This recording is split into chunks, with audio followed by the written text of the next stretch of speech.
అందరికీ నమస్కారం. ఓం శాంతి ఛానల్కు స్వాగతం. ఈరోజు ద్వాదశి రోజు తెలుసుకోవాల్సిన కథ గురించి తెలుసుకున్నాము. అంబరీషుని చిత్తము ఎప్పుడు శ్రీ మహావిష్ణువు పాదములను పట్టుకొని ఉండేది. ఆయన అనన్యమైన శక్తి గలవాడు. ఏది మాట్లాడినా హరిగణములను వర్ణన చేస్తూ ఉంటాడు. ఆయన చెవులు ఎప్పుడు మాధవుని కథాశ్రవణం వినడానికి ఉత్సాహమును పొందుతూ ఉండేవి. అంబరీషుడు భగవంతుని అందు వంగి నమస్కరించే శిరసు ఉన్నవాడు. భగవంతుడు నమ్ముకున్న భాగవతులు కనబడితే వారి పాదముల వాసన ముక్కుకు పట్టేటట్లు వారి పాదముల మీద పడేవాడు.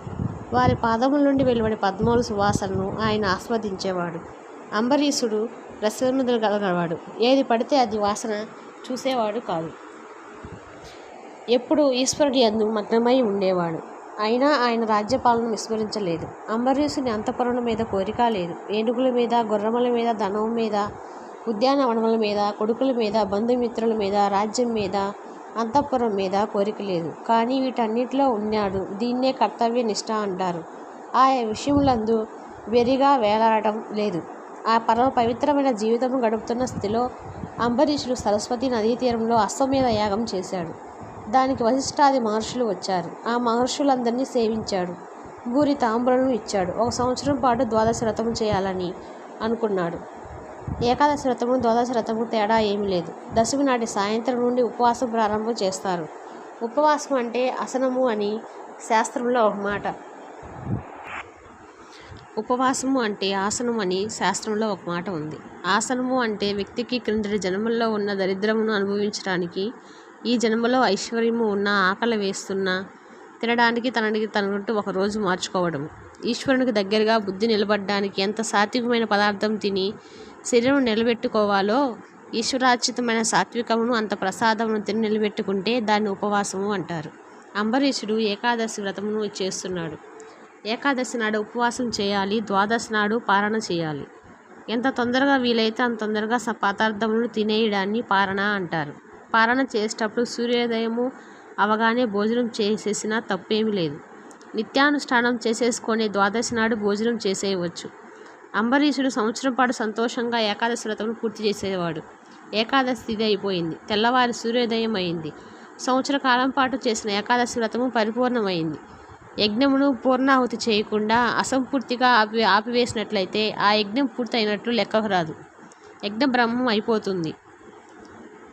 అక్కడ ఏకాదశి వ్రతం పూర్తి అవుతుంది. ఎలా పూర్తి కావాలి? వీళ్ళు ద్వాదశి తిథి ఉండగా భోజనం చేయాలి. తాము భోజనం చేసే ముందు ఏడాది పాటు వ్రతం చేసేవారు.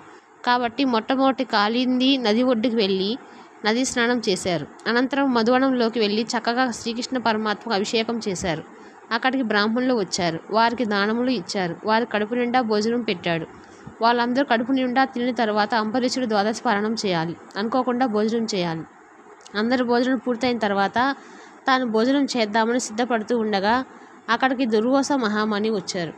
దుర్వాసుడు సర్వకాలములు యందు, వేదములు యందు, వేదాంతములు యందు బుద్ధిని నిపేక్షించేవాడు. గొప్ప తపస్సును పాటించినవాడు. సూర్యుడు ఎలా ఉంటాడో అటువంటి తేజస్సును పొందినటువాడు.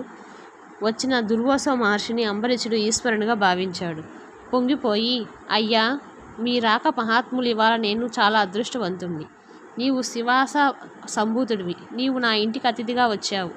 ఏమి నా భాగ్యము! ఇంతమందికి పారణ సమయంలో భోజనం పెట్టాను. ఇవాళ ద్వాదశి పారణ. మీరు కూడా మహాత్ములు కనుక ముందు వచ్చి భోజనం చేయాలి. మీరు భోజనం చేశాక నేను చేయాలి. ద్వాదశి కాబట్టి మన ఇద్దరికి ముందే ధర్మం కాబట్టి మీరు తొందరగా స్నానం చేసి వస్తే మీరు భోజనం చేశాక భుక్తశేషము నేను తింటాను అన్నాడు. దుర్వాసన మహర్షి అలాగే వస్తానని తొందరగా స్నానం చేసి వద్దామని వెళ్ళాడు. ఆయన యమునా నది దళంలో స్నానముకు దిగాడు. ఇక్కడ మాయ కమ్మింది. దుర్వాసో మహర్షి మహాభక్తుడు. ఈశ్వర ధ్యానమునందు సమయమును మరిచిపోయి జలములలో ఉండిపోయాడు. ద్వాదశి తిథి వెళ్ళిపోయింది. మహర్షి ధ్యానమునందు ఉండిపోయాడు కాబట్టి ఆయనకు దోషం లేదు. ఇప్పుడు అంబరీషునికి ఇబ్బంది వచ్చింది. అతను పారణ చేయాలి, లేకపోతే ద్వాదశి తిథి వెళ్ళిపోతుంది. వెళ్ళిపోయే లోపల పారణ చేయకపోతే ప్రతిభంగం అయిపోతుంది. వ్రతభంగం అయిపోతే ఆటను మరలా ప్రాయశ్చిత్తం చేసుకోవాలి.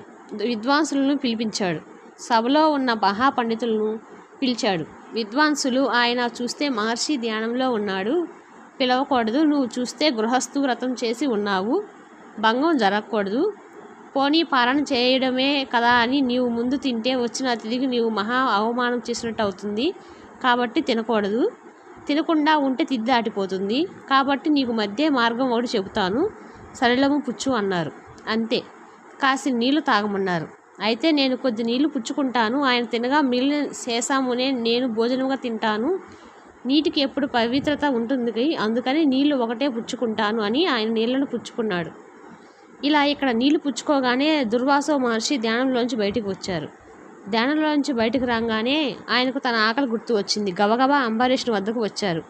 అంబరీషుడు ఎదురొచ్చి, అయ్యా, ద్వాదశ తిథి వెళ్ళిపోతుంటే మీ గురించే చూస్తున్నాను. ముందు మీరు భోజనం కూర్చోండి, తర్వాత నేను చేస్తాను అన్నాడు. దుర్వాసుడు మహర్షుడు నీళ్లు తాగాడు అని లోపల తెలుసుకొని కోపం వచ్చింది.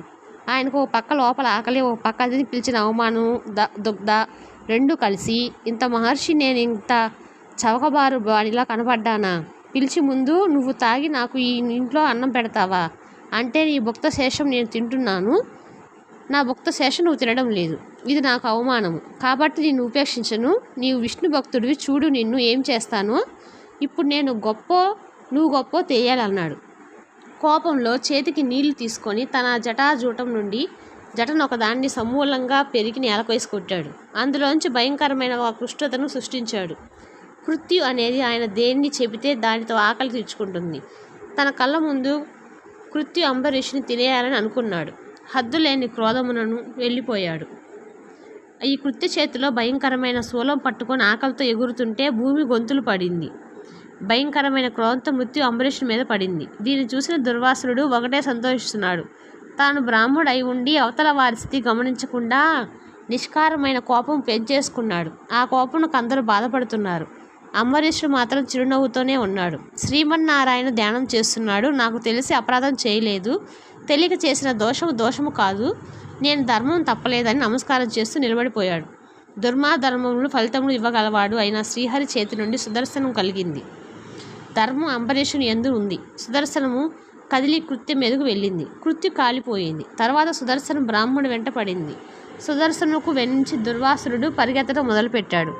ఆయనకి ఇప్పుడు ఆకలి, కోపము అన్నీ పోయి ప్రాణరక్షణలోకి వచ్చాడు. దుర్వాసుడు పరిగెత్తి బ్రహ్మలోకమునకు వెళ్ళాడు. బ్రహ్మగారు మిక్కిలి చేతులతో, అయ్యో మహర్షి, నీకింత కష్టం వచ్చిందే, అంబరీష జోలికి వెళ్ళావా? ఇప్పుడు నీవు విష్ణుమూర్తి పాదములను ఆశ్రయించు. ఏ మహానుభావుడు కనుకొలుకులు ఎర్రబడితే నా బ్రాహ్మస్థలం నుండి ఊడిపోతుందో, ఆ సత్యలోకం ఆగిపోతుందో అటువంటి వాణి జోలికి నేను వెళ్ళలేను. ఆ చక్రం నేను ఆపలేను అన్నారు. దుర్వాసుడు కైలాసం పరిగెత్తాడు. దుర్వాసుడు పరమశివుని అంశ. మహాదేవ, నీకన్నా గొప్పవాడెవడున్నాడు? నన్ను కాపాడవలసిన వాడు అన్నాడు. అప్పుడు పరమశివుడు, నాకు, దక్షునికి, ఇంద్రునికి, ఉపేంద్రునికి, బ్రహ్మగారికి అర్థం కానిది ఏదైనా ఉన్నదంటే అది విష్ణుమాయ ఒకటే. అందుకని ఆయన సుదర్శనములకు నేను ఆపలేను. వైకుంఠమునకు వెళ్ళి విష్ణువు కాళ్ళ మీద పడి ప్రార్థించు అని అన్నాడు. దుర్వాసుడు వైకుంఠమునకు వెళ్ళాడు. అక్కడ శ్రీ మహావిష్ణువు లక్ష్మీదేవితో చక్కగా సభ తీర్చి ఉన్నాడు.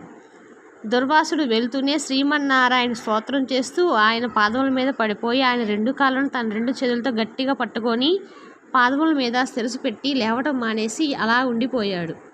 అప్పుడు ఆయన, ఏమిటయ్యా ఇలా పడిపోయావు అని అయింది, లేవవలసింది అన్నాడు. ఆయనకు తెలియదా? సుదర్శనకు పెట్టినవాడు ఆయనే కదా, కానీ ఇప్పుడు ఏమి తెలియాలి వాడిలా మాట్లాడుతున్నాడు. దుర్వాసుడు జరిగిందంతా చెప్పి తనను రక్షించమని కోరాడు. అప్పుడు శ్రీహరి, నాకు ఓ బలహీనత ఉంది, తీగలన్నీ పీకి తాడు చేసి పెద్ద ఏనుగును కట్టేసినట్లు నన్ను నిలబెట్టేసి తాళ్ళతో కట్టి లక్ష్మీదేవి ఉన్నదని కూడా చూడకుండా నన్ను ఎత్తుకుపోగలిగిన వాళ్ళు కొంతమంది ఉన్నారు. వాళ్ళు నా మహాభక్తులు. వాళ్ళు నన్నే తలుచుకుంటూ ఉంటారు. అలా పట్టుకొని వెళ్ళిపోయిన వారిలో అంబరీషుడు ఒకడు. నేనే కావాలని తాపత్రయపడేవాడి వెంట రక్షించుకోవడానికి నేను ఎలా ఉంటానో తెలుసా? కోడెదూడ తెలియక ఏట్లో మూతి పెడుతుందోనని దాని వెనక ఆవు పరిగెత్తినట్లు నేను వాడిని రక్షించుకుంటూ ఆ భక్తుని వెంట పరిగెడుతూ ఉంటాను. కాబట్టి నీ వెనుక వస్తున్న నా సుదర్శనము చక్రం అంబరీషుని రక్షిస్తుంది. వాడు బ్రాహ్మణుడు, తపస్సు చేశాడు. రాజా, కేవలం వ్రతం చేశాడా? ఇవన్నీ నేను చూడను. పరమభక్తితో ఉన్నవాడికి నేను వసుడై ఉంటాను. అన్నిటిలో ఉంది. అన్నిటినీ విడిచి నన్ను పట్టుకున్నాడో అటువంటి వాడిని నేను పట్టుకుంటాను. నాకు అది ఒక లక్షణము అన్నాడు. నీవు వాని పట్ల చేసిన తప్పుడు నేను క్షమించలేను. అంబరీషుడు సాధువు కాబట్టి ఈ శరణాగతి ఏదో అంబరీషు దగ్గరికి వెళ్ళి ఆయన కాళ్ళు పట్టుకో అన్నాడు. అప్పుడు పరుగున అంబరీషుడి వద్దకు వెళ్ళాడు. దుర్వాసో మహర్షి భోజనం చేయలేదు. తాను ఎప్పటికీ భోజనం చేయకుండా కూర్చున్నాడు అంబరీషుడు. అది ఆయన ధర్మం అంటే అంబరీషుని పాదములు పట్టుకొని, మహానుభావ, ఈ సుదర్శన చక్రధార నుండి నీవే నన్ను రక్షించాలి అన్నాడు. అంతటి మహాత్ముడు తన వలన క్రోధమును పొంది అన్ని కష్టములు పడి తన కాళ్ళు పట్టుకున్నందుకు అంబరీషుడు సిగ్గుపడి వెంటనే లేచి సుదర్శన చక్రము ప్రార్థన చేశాడు. ఈ ప్రార్థన వింటే మనలను తరుముకు వస్తున్న దురతములను మనం కాపాడతాము. సుదర్శన చక్రము నమస్కరించి, కోరిన వాళ్ళకు నా దగ్గర ఉన్నది లేకుండా ఇచ్చిన వాడినైతే, నేను ఎప్పుడు ధర్మమును తప్పకుండా ప్రవర్తించిన వాడినైతే, నేను చేసిన పూజలకు శ్రీ మహావిష్ణువు సంతోషం పొందిన వాడైతే, నీవు ఈనాడు మహర్షిని సంహరించ ఉద్యుక్తిని పొందుతున్న దానివి ప్రసన్నతను పొంది శాంతిని పొంది నీ యథాస్థానంకు మరలి పొడువుగాక అన్నాడు. దుర్వాసును రక్షించడానికి తాను చేసి తపస్సునంతని ఒట్టు పెట్టాడు. ఉత్తర క్షణం ప్రశాంతత పొంది సుదర్శన చక్రం వైకుంఠమును వెళ్ళిపోయింది. దుర్వాసునుడు, ఆహా, గృహస్థుగా ఉంటూ నీవు పొందిన దాన్ని నేను ఎన్ని ఏండ్లు తపస్సు చేసినా పొందలేకపోయాను. ఆ శ్రీ మహావిష్ణువు నామం జీవితంలో ఒక్కసారి ప్రీతితో చెప్పినా, శ్రీమన్నారాయణ పాదములకు నమస్కరించినా వారు ఏ కష్టములు అడ్డవు. నీవు అటువంటి మహానుభావుడవు. నిరంతరం శ్రీమన్నారాయణ నమస్కారం చేసేవాడివి. నీ వైభవం ఏమిటో నేను ఈవేళ చూశాను. మిత్రుడివై రక్షించావు. ఇక నుండి నీ పేరు అన్ని లోకంలో చెప్పుకుంటారు. నీ పేరు చెప్పుకున్న వాళ్ళకి శ్రీమన్నారాయణ పాదముల యందు భక్తి కలుగుతుంది అని అంబరీషుడు స్తోత్రం చెప్తూ దుర్వాసో మహర్షి వెళ్ళబోయాడు. అంబరీషుడు, మీరు బయలుదేరినప్పటి నుండి ఇప్పటి వరకు కూడా నేను భోజనం చేయలేదు. మీరు భోజనం చేస్తే మిగిలిన పదార్థం భుక్తశేషంగా భావించి నేను తింటాను. ముందు మీరు భోజనం చేయండి అన్నాడు. అప్పుడు దుర్వాసునుడు పరమ సంతోషంతో భోజనం కూర్చున్నాడు. కాబట్టి క్రోధం ఒక్కటి ఉంటే ఎంతటి దాన్ని ఎలా పాడు చేస్తుందో మనం గమనించాలి. అందువలన క్రోధం ఒక్కదాన్ని ప్రక్కన పెడితే తపస్సులో ఎంత కిందనున్న వాడినైనా అంబరీషుడు ఏ స్థితికి పొందాడో మనం గ్రహించాలి. గృహస్థు ఆశ్రమంలో ఉండి అంబరీషుడు సాధించిన విజయమునకు మనం అందరం పొంగిపోయి అంబరీషుని పాదముల మీద నమస్కారం చేయాలి. ఆ మహానుభావుడు అంబరీషుడు తదనంతరం తపస్సు చేసి ఈశ్వరుని పునరావృత శాశ్వత నారాయణ సామర్థ్యం పొంది తరించాడు. భక్తికి పరమాత్మనికి సైతం శాసించగల శక్తి ఉందన్నమాట. ఓం నమో వెంకటేశాయ. ఈ కథ మీ అందరికి నచ్చింది అనుకుంటున్నాను. నచ్చితే తప్పకుండా మరికొంతమందికి షేర్ చేయండి. ఛానల్ని సబ్స్క్రైబ్ చేసుకొని సపోర్ట్ చేయండి. ఓం నమో నారాయణాయ.